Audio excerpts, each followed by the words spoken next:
क्या तुमने कभी सोचा है कि अगर मौत को हराना संभव हो तो ये रहस्य कौन जानता होगा? क्या कोई ऐसा गुप्त मंत्र हो सकता है जो इंसान को अमर बना दे? आज हम तुम्हें बताने वाले हैं एक ऐसे संप्रदाय के बारे में जिसे दुनिया ने हमेशा गलत समझा, अघोरी।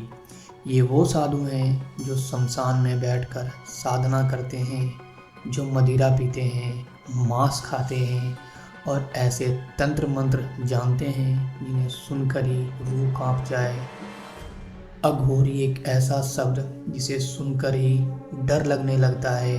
लोग कहते हैं कि ये साधु शमशान में मुर्दों के साथ बैठकर तंत्र साधना करते हैं, लेकिन असली सवाल ये है, क्या इनके पास कोई ऐसा मंत्र था जो मृत्यु को हरा सकता था?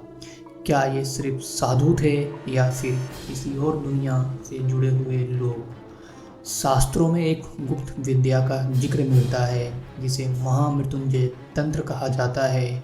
ये वो विद्या थी जो इंसान को मरने के बाद भी जिंदा रख सकती थी, लेकिन इस तंत्र को पूरा करने के लिए साधक को 3 चीज़ों की ज़रूरत होती थी: मदिरा, मांस और मंत्र।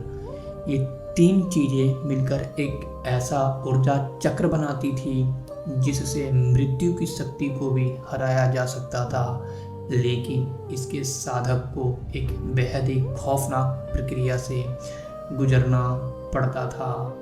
कहा जाता है कि एक तांत्रिक ने इसे पूरा किया था और उसने खुद को, अपनी मौत को हराया था। अब सवाल उठता है, कैसे किया जाता है ये अनुष्ठान? अघोरियों का मानना था कि इंसान की सबसे बड़ी कमजोरी उसकी चेतना है।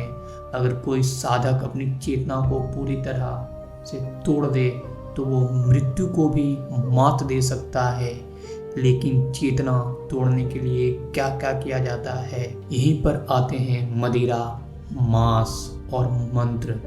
मदिरा दिमाग को पूरी तरह से शून्य कर देती है।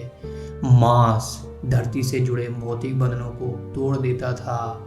मंत्र आत्मा को मुक्त कर देता था, जिससे साधक जीवन और मृत्यु के बीच की सीमा लांघ सकता था।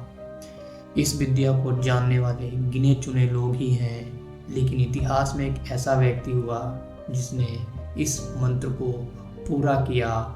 उसका नाम था त्रिलोचन नाथ अघोरी। कहा जाता है कि उसने खुद को मृत्यु से मुक्त कर दिया था, लेकिन इस रहस्य को छुपाने के लिए उसे मारने की कोशिश की गई।